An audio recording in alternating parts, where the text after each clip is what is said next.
जय श्री कल की। ओम नमो भगवते वासुदेवाय। चेतावनी जो दी गई थी 7 से लेकर 11 तक की चीज़ें बहुत खतरनाक रूप से सामने आई। किसी को अंदाज़ा भी नहीं था कि अचानक से 10 तारीख की शाम कुछ ऐसा होगा जिसमें रास्तों पर बिखर जाएंगे मानवीय अंग। जी हाँ, वो रास्ता जहाँ पर कि लोग भीड़ इकट्ठी करके अपना कार्य कर रहे थे, व्यस्त थे अपने दैनिक कार्यों में, गए थे किसी काम से, लेकिन कईयों का सफ़र अंत हुआ, कई लोग हॉस्पिटल पहुंच गए। वो दृश्य इतना भयावह था, जिसने भी देखा प्रत्यक्षदर्शियों का कहना कि वो दृश्य कभी हम भूल नहीं पाएंगे, क्योंकि मानवीय अंग जगह जगह बिखरे हुए थे। आप लोगों को मैंने फ़िदायीन हमले के बारे में कहा था कि इस समय हमारे देश में फ़िदायीन आतंकी घुस गए हैं, जो कभी भी कहीं पर भी इस फिराक में हैं कि बड़ा फ़िदायीन हमला करके उनको खुद की तो परवाह नहीं, लेकिन एक भीषण नरसंहार की तैयारी वो करना चाहते हैं। बहुत ज़्यादा बड़ा उनका प्लान था, क्योंकि जब साजिश के तार जुड़ रहे हैं, कड़ियाँ जुड़ रही हैं, हमारी सुरक्षा एजेंसियाँ, हमारी इंटेलिजेंस टीम, हमारी पुलिस, हमारी एक्सपर्ट टीम हमारे देश की जब काम कर रही है इस पर, तो पा रही है कि इसके तार बहुत दूर तक जा रहे हैं। पुलवामा से है इसका कनेक्शन, और ये प्लान 1-2 दिन का नहीं बल्कि काफ़ी समय से ये चल रहा है। प्रधानमंत्री ने भी बहुत क्लियर कट वॉइस में कह दिया कि जिन्होंने भी इस कार्य को अंजाम दिया है, अब वो न्याय के दायरे में आएंगे, उन्हें बख्शा नहीं जाएगा। और प्रधानमंत्री की चेतावनी खुले शब्दों में बहुत कुछ कह रही है। ऑपरेशन सिंदूर पार्ट 1 के टाइम में भी प्रधानमंत्री ने, रक्षा मंत्री ने, अमित शाह जी ने बहुत कुछ बड़ी चेतावनी दी थी। लोग समझ नहीं पाए। क्या इस बार भी ये चेतावनी है खास? क्योंकि कहा गया था कि ऑपरेशन सिंदूर तब तक नहीं जब तक कि कोई आतंकवादी हमला नहीं होता। अगर एक भी आतंकवादी हमला हमारे देश में होता है तो उसे समझ लिया जाएगा कि वो युद्ध की तरफ इशारा है। तो क्या ये समझ लेना चाहिए कि अब प्रधानमंत्री ने, गृह मंत्री ने और हमारे रक्षा मंत्री ने, तीनों ने एक स्वर में दे दी है चेतावनी हमारे पड़ोसी देश को कि हो जाओ सावधान। जो किया उसे भुगतने के लिए केवल इतना ही समय तुम्हें दिया जा रहा है जितने समय में शायद तुम अपने आप को संभाल भी नहीं पाओ। और इस बार जो धमाका दिल्ली में हुआ 26/11 के पश्चात, एक ऐसा धमाका पुलवामा में भी हुआ था 26/11/2008 में मुंबई में। उसके बाद पुलवामा में भी एक बड़ा धमाका हुआ था, और उसके पश्चात दिल्ली में करीब 14 वर्षों के पश्चात ये धमाका जो हुआ है, ये धमाका काफ़ी बड़ा। पुलवामा में आई थिंक 2019 में कोई धमाका हुआ था, उसमें भी काफ़ी ज़्यादा मौतें भी हुई थी, ब्लास्ट बहुत भयंकर था। ये 10/11 का धमाका अब लोग 26/11 से जोड़कर देख रहे हैं। यानी जिस दिन पकड़े गए सारे एक्सप्लोसिव, जिस दिन पकड़ा गया सारा विस्फोटक पदार्थ, उसी दिन शाम को ये भयानक हमला अचानक कैसे हो जाता है। यानी एक ही कार को एक मालिक के पास नहीं रखकर कई लोगों ने उसे बेचा खरीदा। अब ये तो इंक्वायरी चल रही है, कुछ बातें सामने आ रही हैं, लेकिन कुछ बातें नहीं। जैसा कि पहले भी मैंने कहा था कि हमारा देश सबसे पहला स्टेप कुछ नहीं लेगा। इस बार जो युद्ध होगा, पहला जो वार होगा, वो पहला आक्रमण पाकिस्तान करेगा, क्योंकि हमारे देश को भी दिखलाना है कि आतंकवादी हमला हुआ और उसके बाद हमारे देश ने ली स्टेप, जो अगली स्टेप जो ली है हमारे देश ने, वो पाकिस्तान के हमले के पश्चात। ये इतना भयानक, इतना भयावह दृश्य, मानवीय अंग, किसी का हाथ कटा हुआ, किसी के पैर कटे हुए, किसी का फेफड़ा था, जिन लोगों ने देखा बोले कि हम लोग कांप गए। हम लोगों ने ऐसा दृश्य कभी नहीं देखा था। ये जो दृश्य था वो रूह कँपाने वाला था। हम लोग की आत्मा कांप गई कि हे भगवान, ये क्या हो गया। आने वाले समय में आतंकवादियों का यही है प्लान कि भारतवर्ष को पूरी तरह से दहला दिया जाए और लाखों की तादाद में नरसंहार हो। हमारी इंटेलिजेंस टीम हर जगह छापेमारी कर रही है, अलर्ट पर है, और हमारी सेना भी अलर्ट पर है। अब बॉर्डर पर रेड अलर्ट घोषित कर दिया गया है।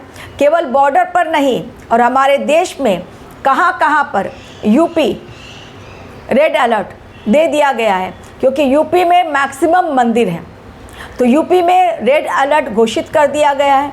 मुंबई रेड अलर्ट पर है, दिल्ली रेड अलर्ट पर है, हरियाणा और पंजाब भी हाई अलर्ट पर है, जम्मू कश्मीर हाई अलर्ट पर है।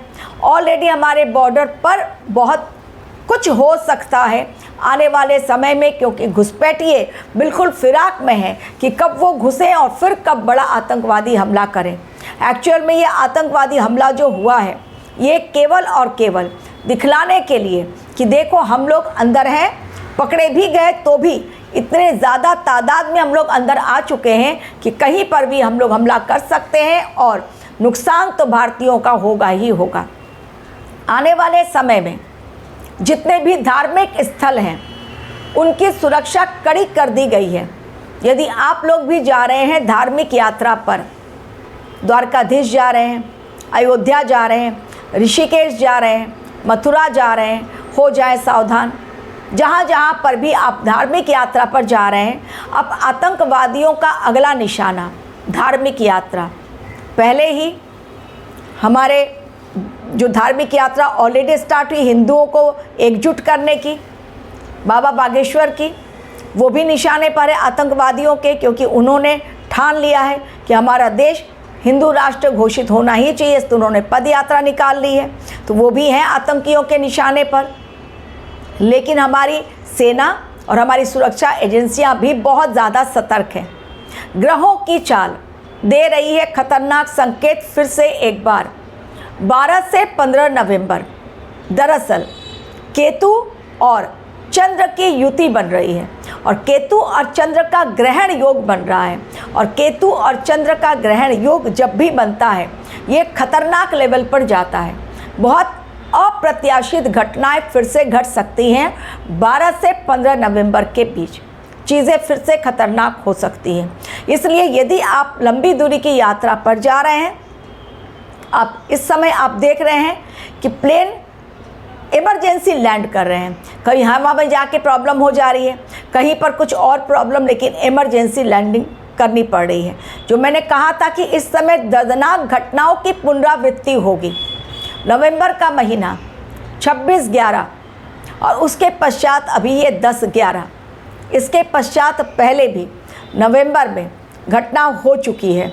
यानी नवंबर का महीना जब जब आता है कुछ न कुछ 9/11 भी हुआ है नवंबर में ही, 26/11, ये 10/11, यानी दर्दनाक घटनाओं की पुनरावृत्ति आगे भी दिखलाई पड़ रही है। भयावह दृश्य, दर्दनाक घटनाएं जिनमें कि मानव जाति को बहुत बड़ा नुकसान। तो इसलिए भीड़ भाड़ वाले इलाके में जाने से बचें। आप लोग पूछते हैं उपाय क्या है। आपको कहीं शॉपिंग करने जाना है, ऐसे समय में जाएं जब भीड़ भाड़ ना हो, क्योंकि आतंकवादियों का निशाना बाज़ार, मॉल, ये मैंने आप लोगों को कहा था कि भीड़ भाड़ वाली जगहों पर आतंकवादियों की नज़रें हैं। मंदिर जहाँ पर कि श्रद्धालु बहुत बड़ी मात्रा में जाते हैं, बाज़ार, शॉपिंग करने के लिए मॉल, ऐसी जगहों पर ही ये बॉम्ब ब्लास्ट होगा। और फिदाइन आतंकी घुस चुके हैं और फिदाइनों को परवाह नहीं रहती है अपने जीवन की। तो ये जो दृश्य हुआ, घटना जो हुई, इतनी बड़ी घटना, इतनी बड़ी दर्दनाक घटना कि जिसने भी देखा वो सिहर गया। आने वाला समय नवंबर महीने का, जो मैंने स्टार्टिंग ऑफ द मंथ कहा था कि हर दिन चेतावनी पूर्ण नवंबर की, विदाई आसान नहीं है 2025 की। नवंबर और दिसंबर हर दिन रहें सतर्क। सौभाग्यशाली वो इंसान जो ऐसी दर्दनाक घटनाओं में बच गए। भगवान की असीम कृपा, बार बार चेतावनी भगवान दे रहे हैं। प्रभु जगन्नाथ के मंदिर से भी चेतावनी मिल गई थी, लेकिन इंसान यदि न माने तो क्या किया जाए।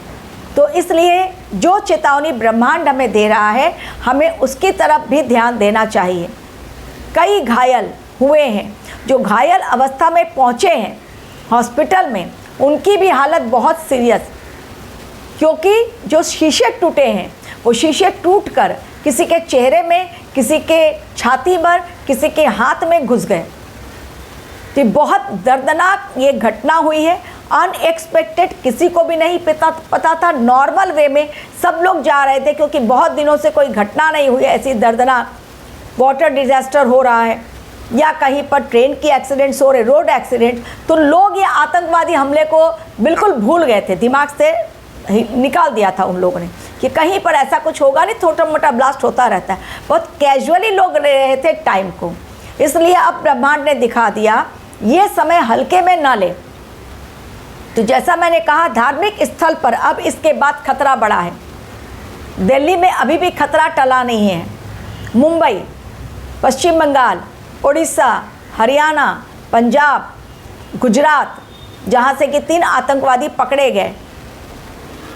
और एक और चेतावनी, जब आप प्रसाद कहीं खा रहे हैं मंदिर का, तो उसमें जहर भी मिला हो सकता है। ये आतंकवादी किसी भी रूप में भेष बदल कर पहुँच रहे हैं और इन्होंने जहर तैयार कर लिया है।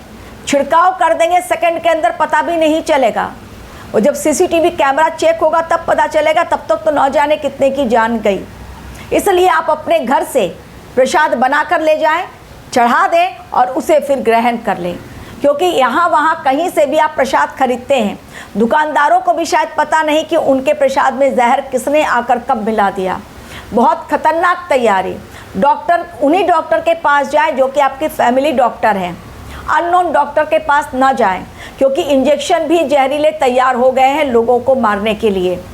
तो हमारे देश में हड़कंप मचाने के लिए तैयारी दुश्मनों की बहुत बड़ी हो गई है। लेकिन अब जो हमारा देश करेगा वो पाकिस्तान को ऐसा सबक सिखलाएगा, वो लाउडली नहीं, हमारा देश बहुत भाषणबाजी नहीं करेगा। ऑपरेशन सिंदूर पार्ट 1 याद कीजिए, रातों रात खेल हो गया। इस बार भी जो खेल होगा वो रातों रात होगा। अभी भी खतरा टला नहीं है और समय अभी भी शेष। नवंबर और दिसंबर ऑपरेशन सिंदूर पार्ट 2 के लिए मैंने आप लोगों को दिसंबर की तारीख दी है, 20 तारीख दी है या 16 तारीख दी है, देख लीजिए आप मेरे वीडियो में जाकर। 27 दिसंबर तक का मैंने वैसे भी वीडियो अलग से दिया है कि ग्रहों की चाल दे रही है, कैसा संकेत और क्यों। 26, 27 दिसंबर या 20 दिसंबर का जो डेट दिया है वो अब भी टला नहीं है। धैर्य रखें। जो लोग कहते हैं ना कहीं कुछ नहीं हो रहा है, उनको मॉनिटर करना चाहिए, चीज़ों को एनालिसिस कीजिए कि चीज़ें किस प्रकार जा रही हैं, ब्रह्मांड हमें कैसे संकेत दे रहा है। आपको अपने आप चीज़ें सारी समझ में आ जाएंगी। तो कहीं पर भी आप जा रहे हैं, यात्रा पर, धार्मिक स्थल पर, बस स्टैंड पर, मॉल में, सतर्क रहें, क्योंकि कौन सा फिदाइन आपके साथ साथ चल रहा है ये आपको भी नहीं पता चलेगा। और आतंकियों के निशाने पर हमारा देश आ चुका है। Thank you very much for watching my video.